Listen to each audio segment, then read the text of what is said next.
Hello, my name is Alex J. Reeder. I am a master's student at Lamar University in the Educational Technology Leadership Program. This video will be made in reference to the Practicum plan, to where we must make an observing video or observing activity, making a video showing us playing the administrative role of evaluating another teacher's classroom and lesson and things of that particular nature. I did choose a eighth grade science class to observe today.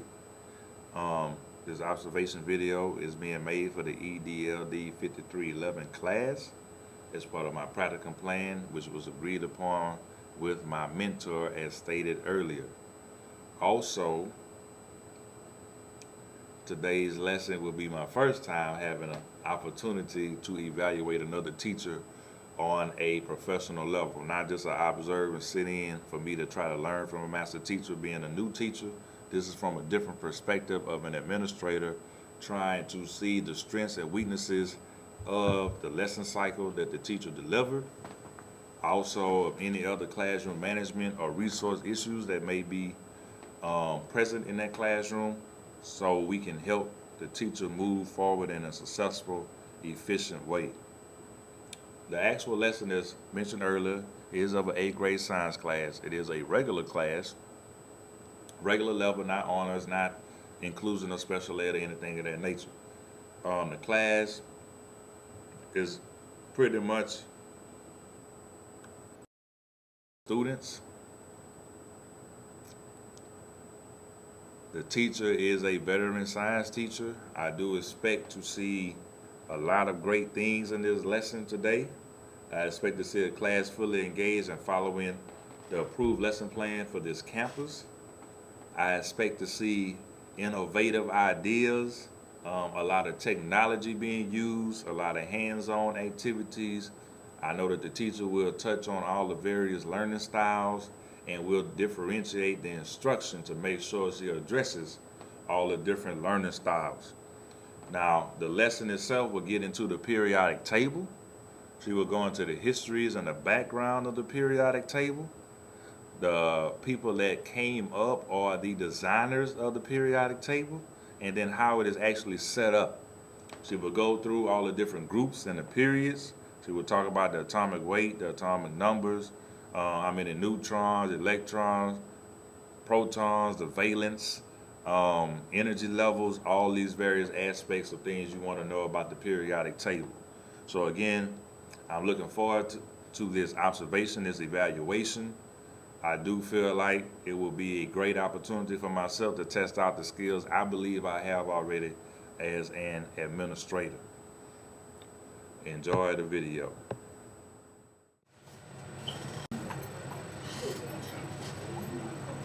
You should be setting up your journal.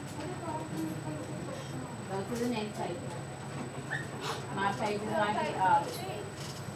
My pages might be up, so go to the next.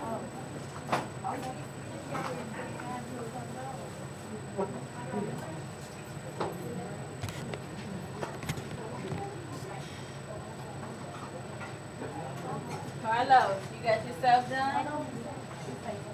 I see you have time to talk.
focus in your journal.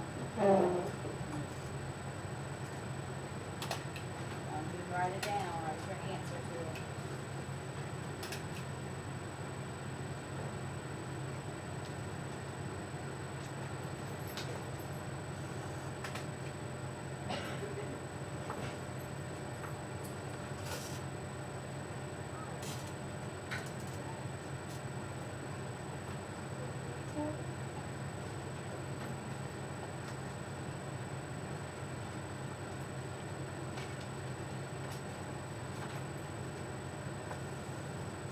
Anybody heard from Chloe or William? She broke her ankle? Oh. Either way, she out on the ankle injury. Anybody heard from William? No? He's what? He just left? So he withdrew? Oh, okay. They just hadn't drew him out the system then. Okay. Alright, let's go ahead and talk about our focus before we get started. What's our objective? Read it for me, Kelsey. Intercept. Interpret, thank you. Okay, so our focus for today, it says, how is the periodic table arranged? What did you write down, Sebastian?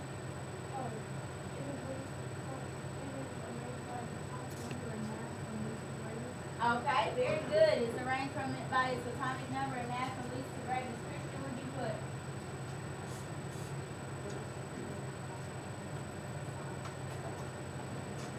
Okay, Christian thinks it's arranged by solids, liquids, and gases. Yahara, what do you think?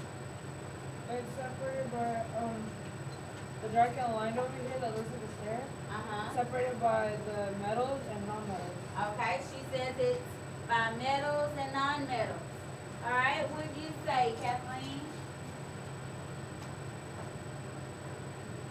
So what'd you put? Okay. She said it's arranged by atomic numbers and symbols. Okay? So today we're going to look at the periodic table and we are going to discover, because some of your answers are right, but we're going to discover how it's arranged. Okay? So before we get started, we're going to watch a short video over the history, the part, that history part of things, the history of the periodic table. And it's not Miss Molly had it out.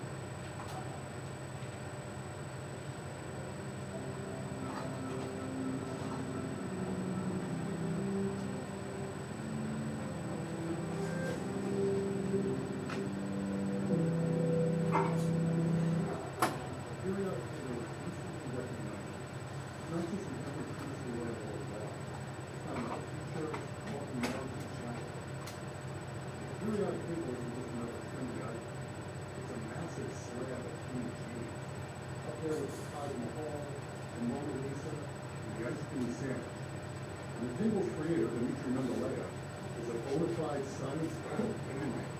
But why? What's so great about him? Is it because he made a comprehensive list of the known elements? Nah, you don't want to spot a science style palette just to make no list. Besides, Mendeleev was far from the first person to do that. Is it because Mendeleev arranged elements with similar properties together? Not really. That had already been done too. So what was Mendeleev? Let's look at one of the first versions of the periodic table from around 1870. Here we see elements designated by their two-letter symbols arranged in the table. Check out the entry at the third column, fifth row. There's a dash there. From that unassuming placeholder springs the raw brilliance of Mendeleev. That dash is science. By putting that dash there, Dimitri was making a bold statement. He said, and I'm paraphrasing here, y'all haven't discovered this element yet. In the meantime, I'm going to give it a name. One step away from aluminum, so we'll call it eka-aluminum. Eka being Sanskrit for one. Nobody's found eka-aluminum yet, so we don't know anything about it, right? Wrong. Based on where it's located, I can tell you all about it. First of all, an atom of eka-aluminum has an atomic weight of 68, about 68 times heavier than a hydrogen. When eka-aluminum is isolated, you'll see it's a solid metal at room temperature. It's shiny and conducts heat really well. You flatten into a sheet, stretch into a wire, but its melting point is low, like freakishly low.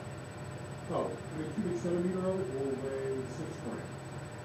Mendeleev could predict all of these things simply from where the blank spot was and his understanding of how the elements surrounding it behaved.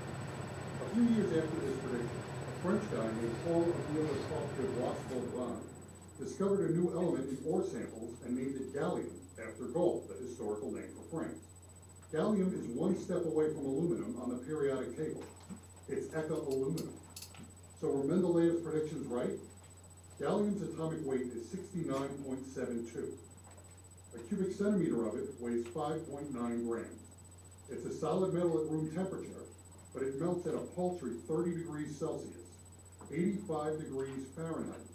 It melts in your mouth and in your hand. Not only did Mendeleev completely nail gallium, he predicted other elements that were unknown at the time. Scandium, germanium, rhenium.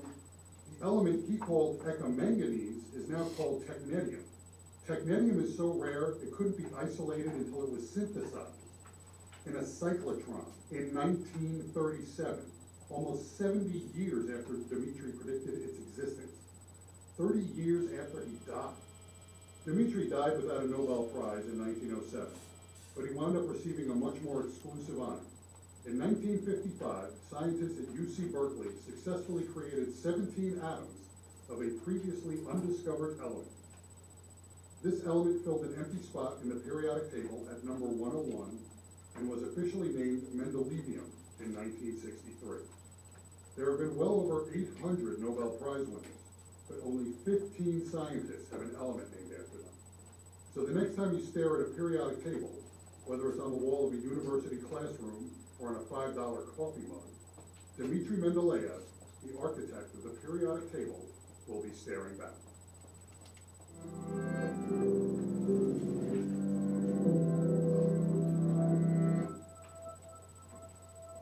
Alright, so history of the periodic table. Tell me, who's behind it? Yahara. Well, Mendeleev wasn't the first to make a periodic table, but he made the more modern, well, the version we know of today by you looking at what the previous ones, and looking at it and being able to predict the element and its characteristics of it, and then making the periodic table we know today. Alright, good. Anybody want to add something to her? Add to her. Christy, you want to add? She took everything you had to say? Well, he did that, like, put, like, using names by where they were placed in this period. Okay. Okay, and so why was what he got more, well, why was it better than getting a Nobel Peace Prize? Because, like the other scientists, he wasn't the only one that arranged the known elements, but he also found out a way how to predict unknown elements. Right, so he predicted unknown, and then he received something. What was his great gift that he received after he was dead and gone, Sebastian?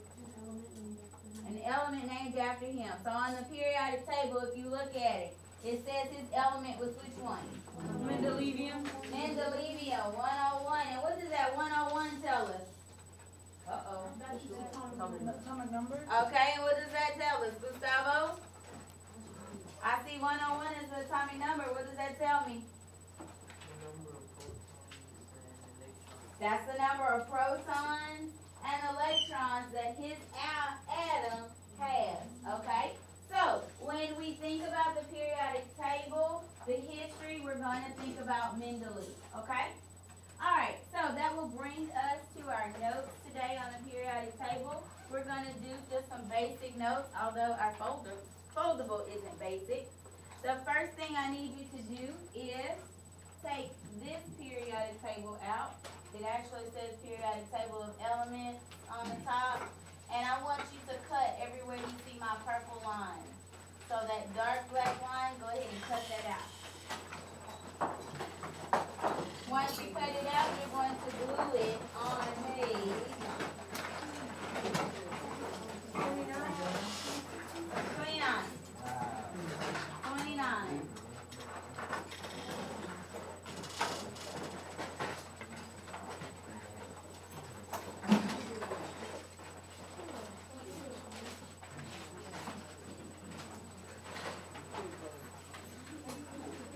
And it doesn't matter if you, cover up the words periodic table on page 29. Okay, so we're cutting around the outside edge. Oh, somebody has to be perfect, Tanji Yvonne. Uh-huh. It has to be perfect.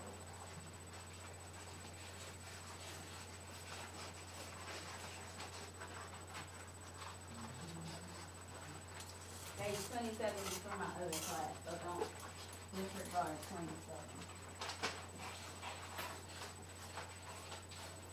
Can you go to the title? Yes, it can go over the title.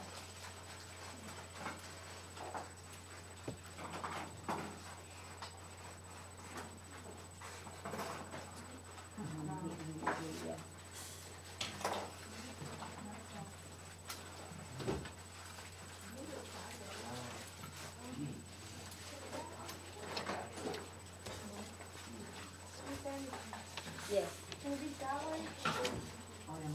it's gonna be sideways, it can't fit up and down on your page, but it's going to be sideways. Remember, glue it down on page 29.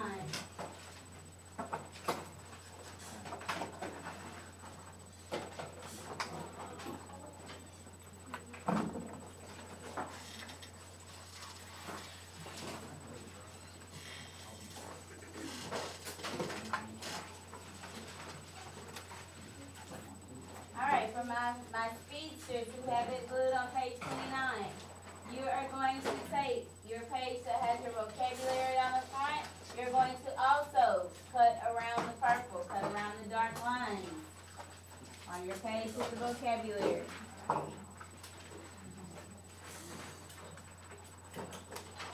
Don't put your scissors up, because you're not finished.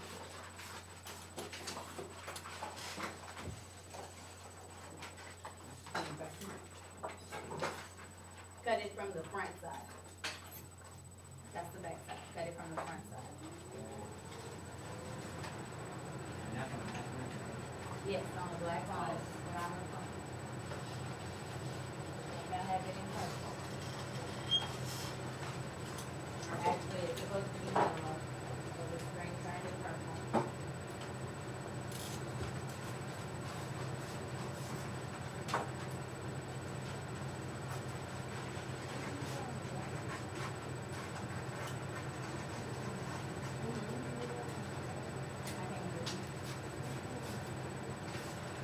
I haven't told you to do it, but I told you to cut it out.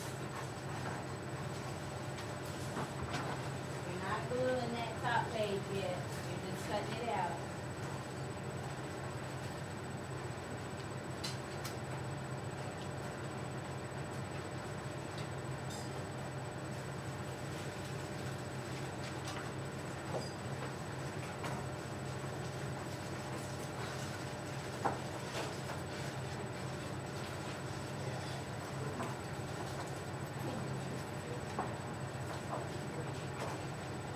Alright, are we ready for the next step? We have our top page cut out. Alright, next step, you're going to take your top page and put it on top of that periodic table, okay? So this should be showing you're only gonna glue in the white section. So put some glue on your paper for the periodic table on the sides, and you're gonna glue that top page.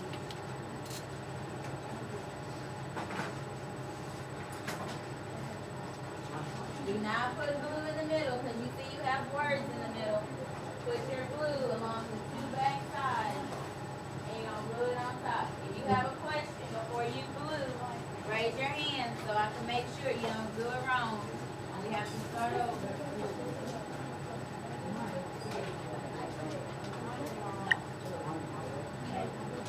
No.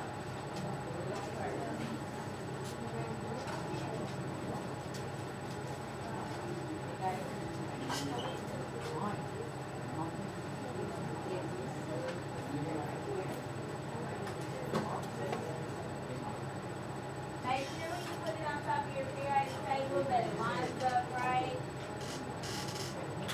Oh, you cut off your side. Oh, yes. Cut off. So we're gonna have to do it.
Nobody can help you out? Y'all all confused over here? We're not using tape, so don't use tape, okay? You're gonna put glue right here, and right here. And you're gonna put it right on top. Also, we do it this first, and then we place this on top. Where you been, Carlos? We do it right here. You put glue right here, right here. And then you're gonna glue it on top. Okay, that's the top, and that's the top of the glue. Okay. Let me see, Carlos. Well, look, you sitting at the table, there's a lemon turn around. It must be talking while I'm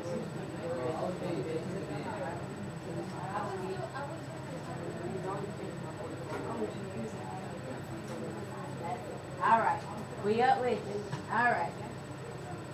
All right, once you have your top paper, you're gonna lift it and cut through the middle because we're making a folder. So you're gonna lift it and you're gonna cut straight through the middle. Okay? So when you open it, you should see your periodic table in the center of your folder. Okay? And then you're gonna cut your flap.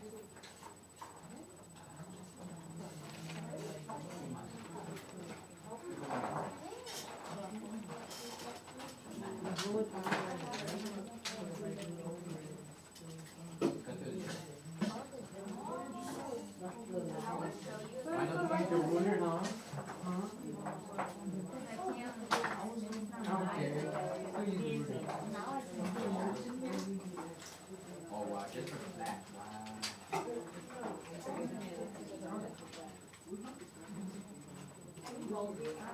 We cut down to the whole back. No. Yeah, you will. No, we nothing wrong with it. I'm very used to cutting it. It's great. What? Inflatable, remember?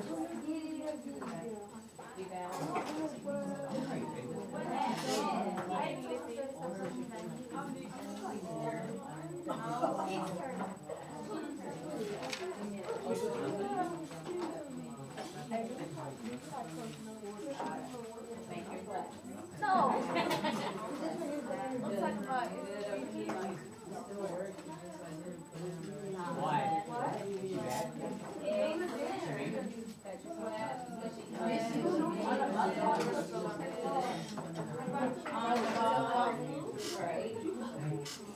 Look at here, I got rabbits back here. Y'all are done. Petey Rabbit. Zoe, you zoned out.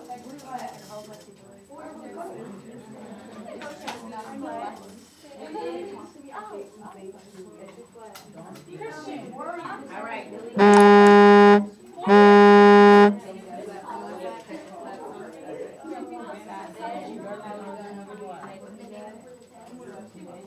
I'm not very aware of my surroundings. You like that, do it?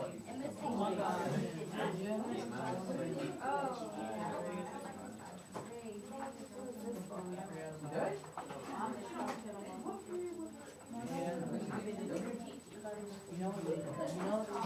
all right. We're almost there. I see just about everybody has their flaps cut.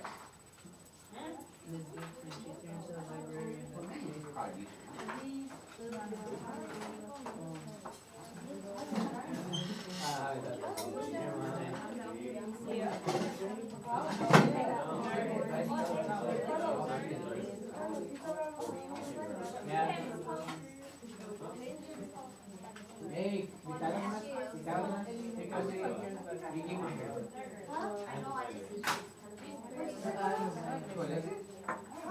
All right, let me have your attention now. If you're not finished, Carlos, if you're not finished cutting, you can finish cutting while we start our notes. You just do it as we go, okay? All right, so as we do our notes, if you notice on the back side of your flap, so our first flap says periodic table of elements. You're going to fill in your notes on that flap. So it says arrangement of known blank on blank numbers and blank properties, okay? So when we get to that part of our notes, you're going to be filling in. Now, your foldable is not exactly in line with the PowerPoint. So you will see on the PowerPoint at the bottom, it tells you what they're talking about. So it might have groups at the bottom. Okay? That's where you know you should be on your group flat. Or it might say periods at the bottom. That tells you you should be on the flat that says period. Okay? Alright, here we go. We're starting our notes on the periodic table. Alright, so here is a colorful picture of the periodic table. I wish I had color so we could have colorful pictures in our journals, right? So here's the periodic table. And we've been using the periodic table to draw atoms. Okay, here are some of the elements that we may have seen on the periodic table. Chlorine, nitrogen, silver, gold, oxygen, mercury, hydrogen, helium, sodium, niobium, carbon, and neodymium. Okay? These are some of the elements. Alright, so here, elements. It says scientists have identified 90 naturally occurring elements that are here on Earth. Okay? And they have created 28 other elements. So we have 28 man-made elements. Okay? These elements alone or in combinations make up our bodies, our world, our sun, and in fact the entire universe. So, Samuel, give me an element that might be in your body, that might help make up your body. Hydrogen, carbon, nitrogen, and oxygen. Oxygen, anything else? Potassium, anything else? Carlos G, give me something else since you making Google eyes. Give me another element that might be in our bodies. Oxygen. We got oxygen, we got potassium, we got carbon, nitrogen, hydrogen, something else that might be.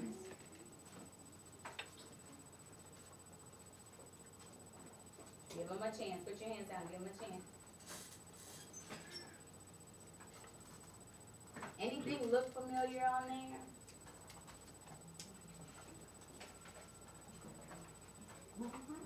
Boron? What would boron be? Think about it. You drink this at lunchtime. And so what milk? What does that give you? Milk. Calcium. All right. So we have elements that make up our body, right? Those are a few things that we might find in our body. All right. So the periodic table. This is what flap should you be under? Periodic table.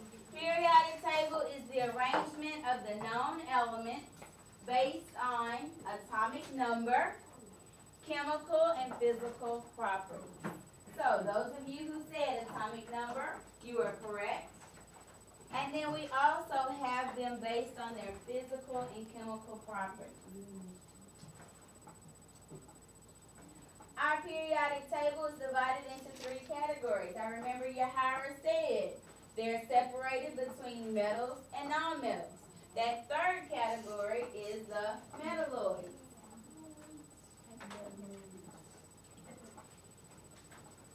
Alright, so let's talk about metals.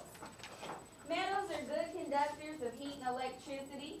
Metals are malleable. What does malleable mean? You can make into thin sheets of metal. Okay, not just make it into thin sheets of metal. What else can you do? You can bend it, right? And how many of us like jewelry, right? And we like our gold rings and our silver rings. So metal can be bent, and shaped.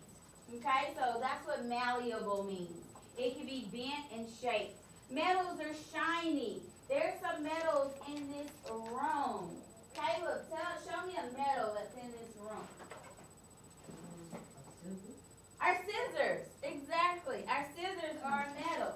So sometimes when we talk about metals, sometimes students think, oh, well, I don't know what a metal looks like. Yes, you do. You're sitting on a chair that has metal legs. The desk, right? Oh, on the atom model over there, that's also metal. The handles, the door handles, that's metal. So metals are metals on the floor. Metals are shiny, they are ductile, which means you would use metals to stretch them into wires for like your air conditioning unit, your heating unit. You would use metals for that. And metals are found on the left side of your periodic table. Okay?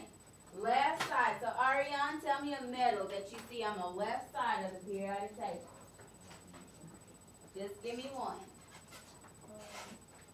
Uh-oh, she got to switch periodic tables. They both say the same. Give me one that you know.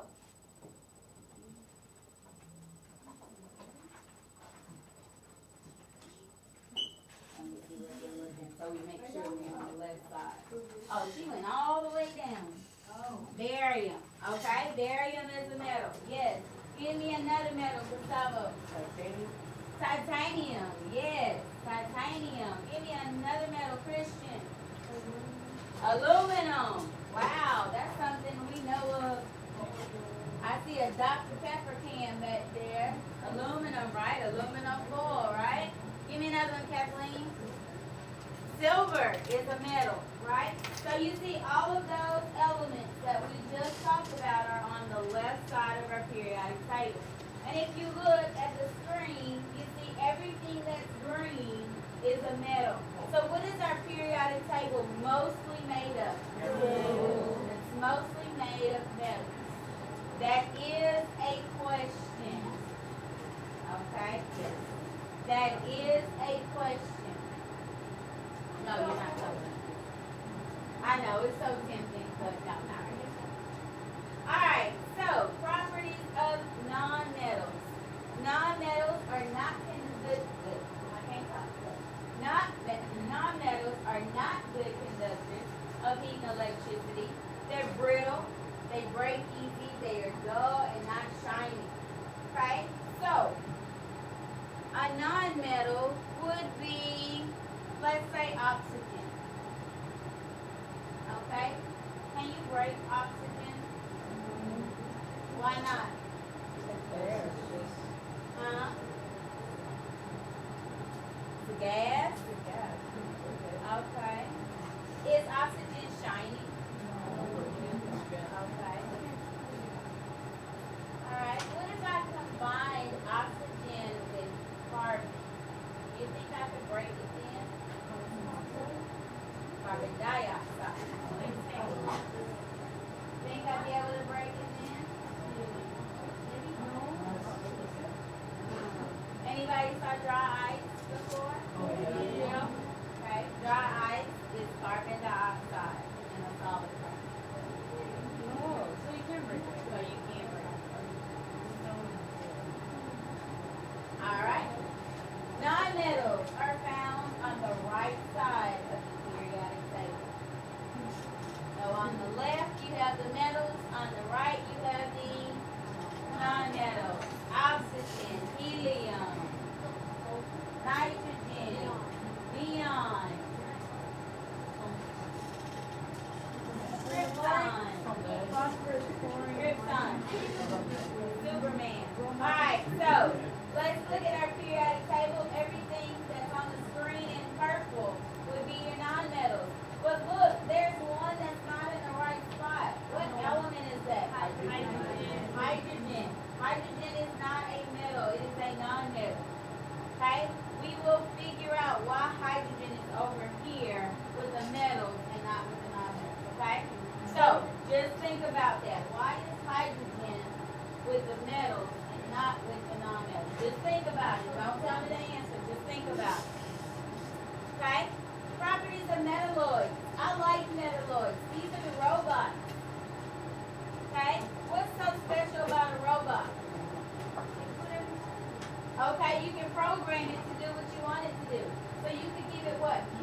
here are metalloids. They are in the yellow/gold looking area on your periodic table. Those are your metalloids. Okay? So let's review energy levels. Energy levels are found where? The electron cloud. Electron cloud. And what do I find in my energy levels? Electrons. Electrons, right? Electrons are found in energy levels. Okay? Now, it says that the period number tells you the number of energy levels. What does that mean? The period number tells you the number of energy levels. Okay? The period number tells you the number of energy levels. Alright? So we've been drawing atoms last week, right? And we just had to draw it out to see how many energy levels it would need. Well, guess what? Life just got easier for you. The periods are the horizontal rows across your periodic table. It tells you the number of energy levels. So look at your periodic table. How many horizontal rows do you have on there? How many? Horizontal means it goes across. So from left to right, how many do we have? Uh-oh. I heard 7, 9, 6, 13, 7. 7. It says it right there. Huh? Right there. It has what? Numbers on the side. There's numbers on the side. Find those numbers on the side. Oh, some people's numbers are covered from their glue. So how many is it? 7. It is 7 periods. So these numbers on the side tells you how many energy levels. So it's 1 through 7. So if I told you, Aaliyah, to draw me an atom of boron, how many energy levels would you have to draw?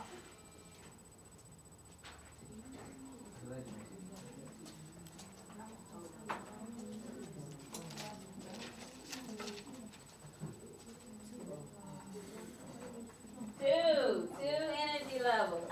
If I asked you, 1, draw me an atom of helium. How many energy levels would helium have? 1. Helium, go all the way across. 1. Helium would have 1. If you had to draw potassium atom, Dejalyn, how many energy levels would you have to draw? 4. Now remember, how many energy levels are we studying in 8th grade? 3. So what element are we going to end with? Argon, number 18. We're going to end with argon because we're only doing 3 energy levels. So this will be the last element that we deal with. All right? Valence electrons. These are the electrons found on the outer energy level of an atom. So tell me, Jacob, how many valence electrons does nitrogen have in this picture?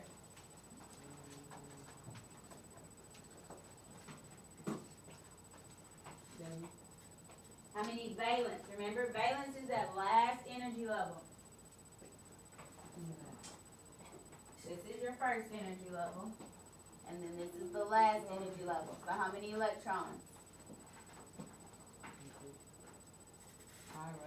5 valence electrons. Okay? So this says that the number of valence electrons is the group number. Last week you had to do a chart and you had to draw 4 atoms, correct? And then you had to count valence electrons. But this tells you what? What do you have to look at for valence electrons? The group number, right? Okay, so let's see what that group means. Groups are the vertical lines. So those are the columns on your paper. Can you go back? Which I one? didn't catch the last part.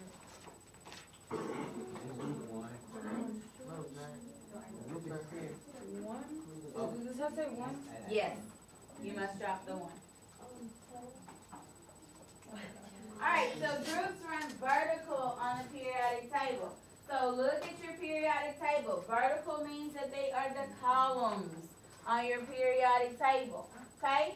Groups elements have similar properties. So the elements are arranged by the properties that they contain. Groups are the same as the number of valence electrons. Okay? So the group number is the same as the number of valence electrons. Okay? I'm not sure. Go ahead and write it. Alright, so groups are also known as families. So Giovanna, if I was walking in the mall and I saw you walking with a group of people, how would I know that that was your family?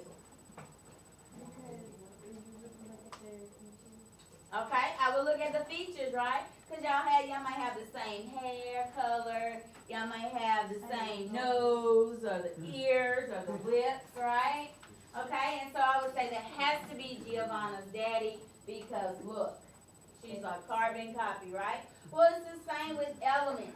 They have some features that are similar properties, like the way that they react, and so they were put in groups because they reacted the same way. Okay? So let's look at those groups. How many groups do we have on the periodic table?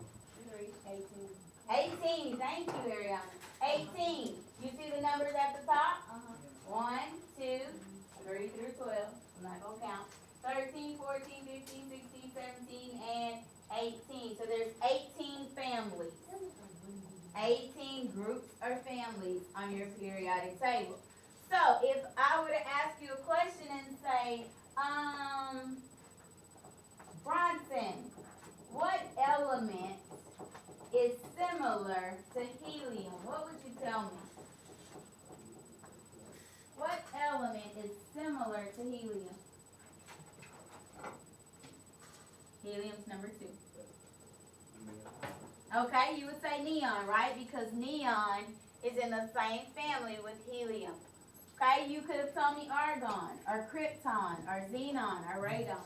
All of those are in helium family. All right, y'all see how the families go. All right, so let's see valence electrons. If you had to draw hydrogen, how many valence electrons would hydrogen have? 1. Look at the 1A. So on your periodic table that's in your foldable, I want you to circle 1A, circle 2A, you're going to circle 3A, all the way through 8A. Do not circle the B's. Do not circle the B's. What's your question?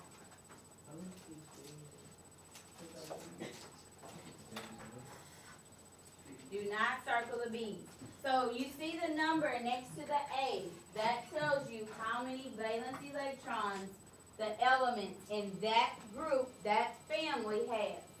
Okay? So I'm looking for an element. Let's see who can get this. I'm looking for an element that has 7 valence electrons and it has 3 energy levels. 7 valence electrons and it has 3 energy levels. Kelsey. Chlorine. I'm looking for an element that has 2 valence electrons and 4 energy levels. Ariana. Calcium. I'm looking for an element that has 4 valence electrons and 5 energy levels. Giovanna. 4 valence and 5 energy levels. 4 valence and 5 energy levels. What would that be? 4 valence and 5 energy levels. What would be what? 10. Okay, remember I didn't have you circle any of these. Okay, there's a reason why I didn't have you circle those B numbers. Those elements are called transition metals, and those elements can differ as far as valence electrons. So they they could have between 1 and 2 valence electrons, so that's why we don't worry about those. And I didn't have you circle those, okay? But do we all understand how to find valence electrons now? So much easier than drawing a picture, huh? Right? So much easier. Life just got easier. Reactivity. This is the chemical property that determines how elements will react with others to form a compound. Valence electrons determines how that element is going to react. You don't have a thing on it. So let's talk about group 1. Group 1 is called the alkali metals. They all have 1 valence electron, and they're all very reactive, okay? So, let me tell you about group 1. Let's think about school kids. Group 1 is those girls and boys who have a different girlfriend or boyfriend every other day. Okay? They always want to hook up with somebody else, right? One day you see one with her, and the next day you see one with her, right? Her. I'm not going to call names because I don't want one to get busted, right? Okay? So, this is group 1. They're very reactive. And they're also very reactive in water. Okay? These elements, you put them in water, they might burn when you put them in water. Okay? So, these are very reactive metals. Alright? So, the alkali metals start in group number 1. Which one of those elements is not an alkali metal? Hydrogen. He is not an alkali metal. But why is he in group 1 now? Because he has 1 valence electron, And what? 1 energy level. 1 energy level and 1 valence electron. That's the only reason why hydrogen is there. Okay? He does not belong with those alkali metals. He's like that adopted cousin in the family. Right? He doesn't belong, but because he needs a place to stay, they're going to go ahead and allow him to stay. At least they were nice enough to adopt. That's right. All right? Group number 2. These are the wannabes. Okay? They want to be like group 1. They want to have a girlfriend or a boyfriend every other day. They're just not quite there. Okay? These are the ones that try hard.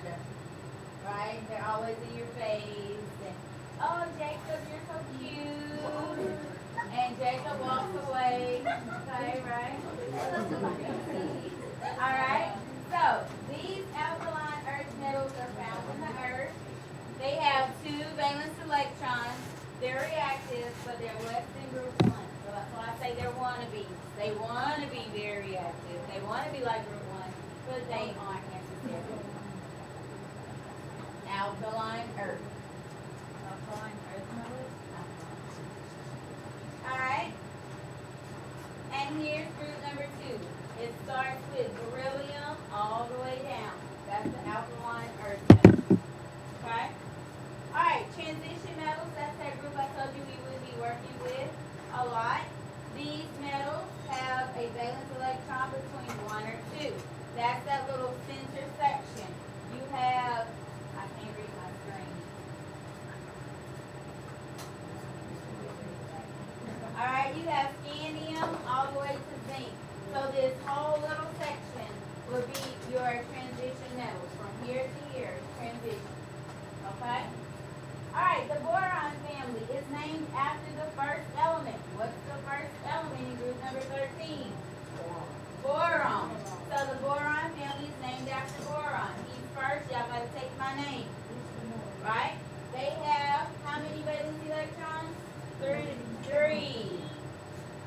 The next family is the carbon family. Who's first in the family? Carbon. How many valence electrons do they have? 4.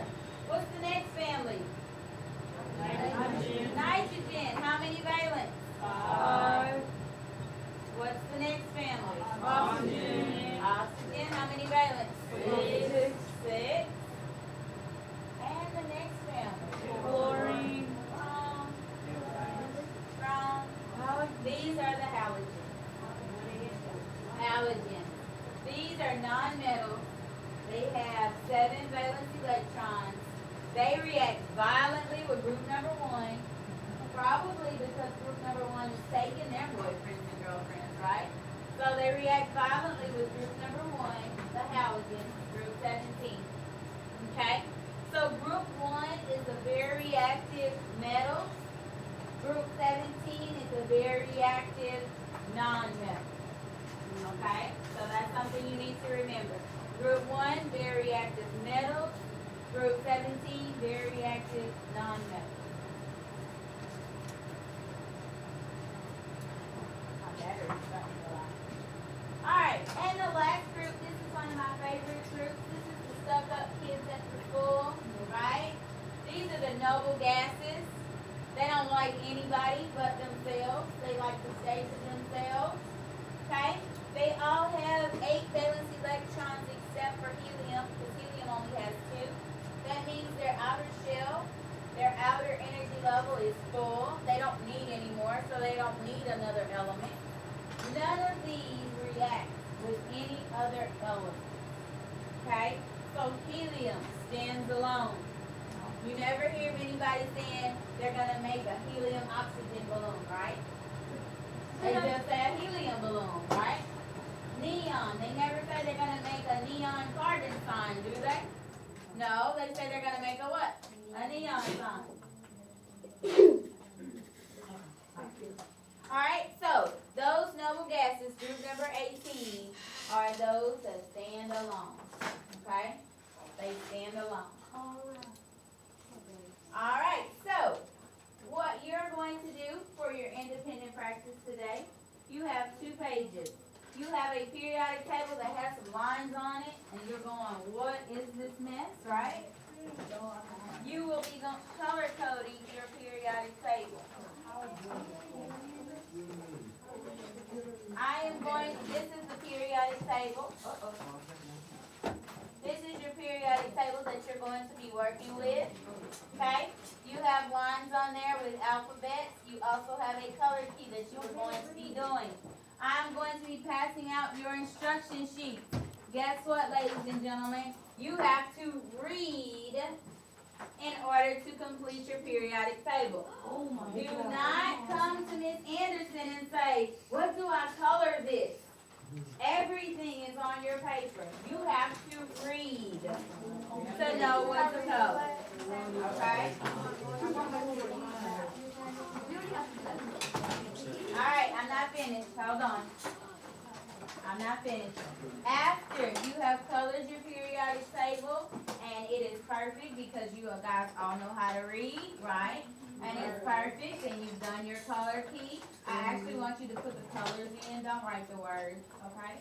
And after you've done, and it's completed, then you will take that nicely done periodic table, and you will answer the color coding the periodic table questions. There are 18 questions. There's nothing for you to guess. It comes right off of your periodic table. Okay? Any questions? Except for one.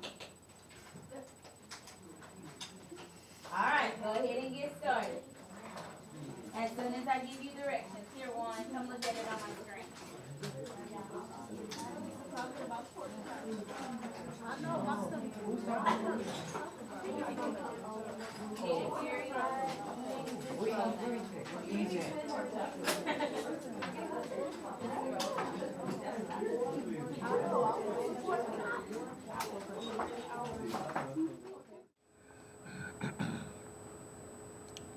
My reflection of my observation activity involved me performing a teacher evaluation, or what's commonly called a walkthrough session. I chose to observe an 8th grade science class. The class was a regular level class consisting of about 21 students. The demographics of the classroom were approximately 55% Hispanic, 40% African American, and about 5% Asian / other ethnicities. The lesson today that was being taught was a lesson about the periodic table and how it is set up.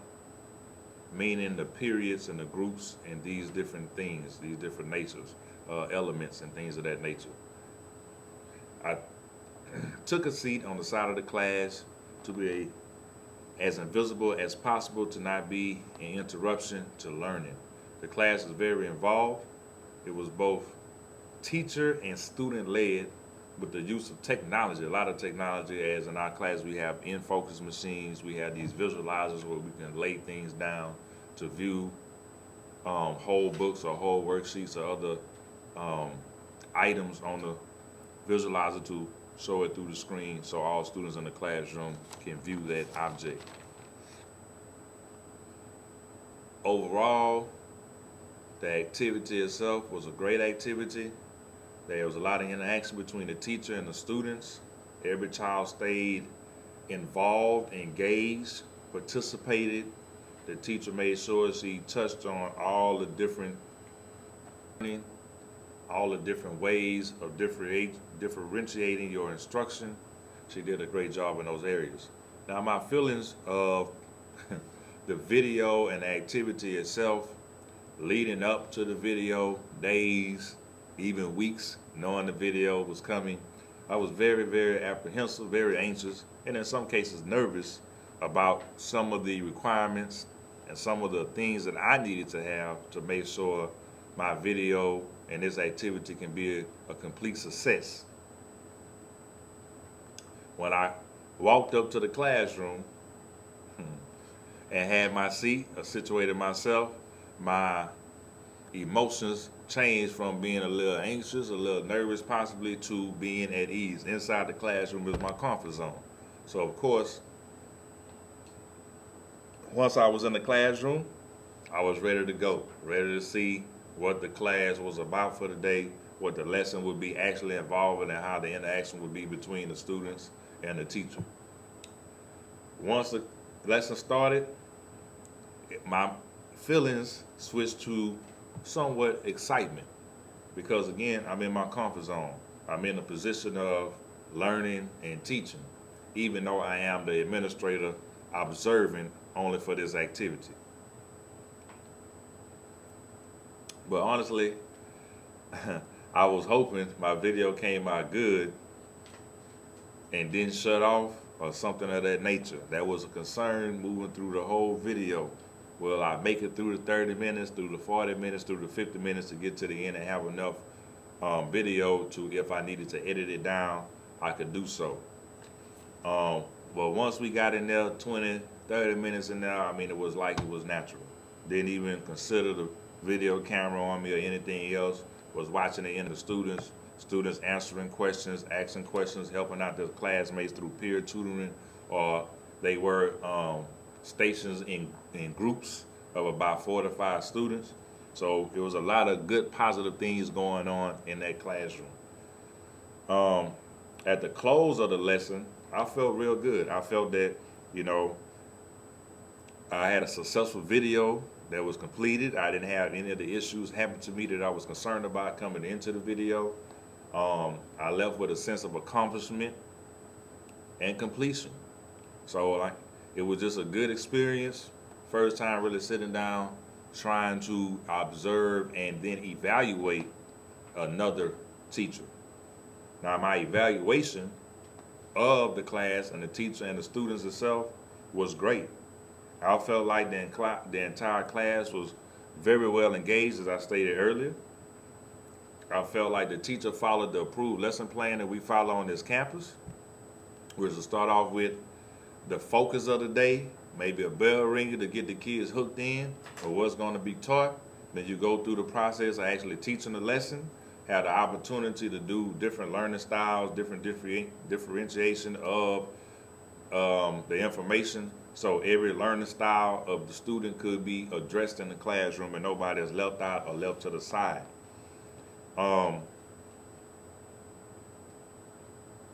In the future, the only thing that I say I needed to work on as far as evaluating the overall experience was on my part, not so much on the teacher or the students or the class. Because the teacher did use a lot of technology, as I stated earlier, she did also use a PowerPoint that she came up with, put together, to help instruct and show information and various different things the students needed to be aware of as far as how to read the periodic table, how the elements are set up in the table, and things of that nature.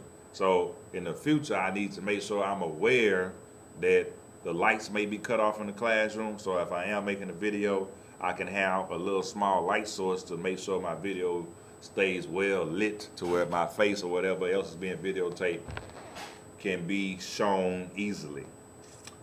My analysis of everything, from the start of class to the end, my analysis, it was pretty good. I really didn't have a lot of negatives or anything bad to say about how the class went. I know, speaking to the teacher briefly, I know she would hope and wish that some of her students would be a little bit more involved, even though the great majority, 99.9% of them, did some type of involvement in the class, whether they asked a question, helped somebody, answered the question, participated in the actual activity of making a foldable that they did do as part of their assignment in class. She did not have any class management issues for any problems that occurred, that popped up. She was on top of it. You know, she dealt with it like it was second nature. She addressed it real quick and kept going on with the lesson. Nothing in the classroom ever stopped because something wasn't going right or a student got lost or a student wasn't able to keep up, either through the help of the teacher pushing them forward or their classmate, their peer to the side of them, helping them get back to where they need to be. Of course, as I just stated in my evaluation, on my part, since I was not aware that the PowerPoint would be so long and that we would be out of lighting to that effect, to that extent that my video would be or would have a darker space in it, I would have to prepare a little bit better and get a little bit more detailed information about exactly every single step of the class, not just what the lesson cycle is supposed to be, what it's supposed to cover, the subject, and the information being presented to the students, but also the fine details of the class. If the students going to actually be getting up and moving around, if the students are going to be doing some type of activity that involve a lot of noise or a mess of something sorts like that, since it is a science class and they do engage in a lot of experiments. So those little small things like that is something I would keep in mind the next time I have to engage in this activity. But overall, I think I prepared very well. I did have a backup camera waiting just in case my initial setup did not work for myself. So I will again make sure that I get with the teacher and ask small, very detailed questions about those issues like that, because today, as it showed me today, it can create a bigger situation that you may not have been aware of. I did manufacture an observation sheet myself based off the ones I received in the past as a teacher. I knew what my administrators were looking for when they do their walkthroughs, so I looked for those same things as I did my observation of this teacher today. So overall, I was prepared pretty well, but the teacher was prepared very, very well. And the students ran through the class, everybody knew what to do, had the routine down. In conclusion, the two things I should have done differently and that I am going to work on for next time was, number one, ask more detailed questions about the lesson and the lesson plan, and take note of the time periods within the class that each activity may be occurring. Secondly, make sure I have everything I need to make sure my video comes out correctly. So like having that little small light source that would have helped me out today tremendously to make sure my video stayed lit.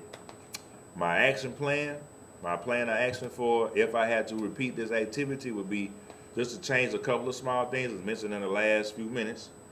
Number one, get with the teacher and ask a few more detailed questions about exactly every single step, every minute of the class, what would be going on. If anything like the lights being turned off would occur again, or any type of other activity that involved the kids moving around, to make sure I can view everything and be expecting those things to happen at those times. Overall, I would do basically the same job though. I feel that at the end of the class, at the end of this video, everything came out pretty well, especially saying it's my first time doing something like this. So if I had to do this again, I would make a couple of small improvements upon how I go about preparing myself, but I would not change how I actually sat down and observed the class and put down my evaluation on the paper of the teacher, and how I did have a small conversation with her about what I saw from her class. I would do everything almost exactly the same again, except those small changes. Thank you.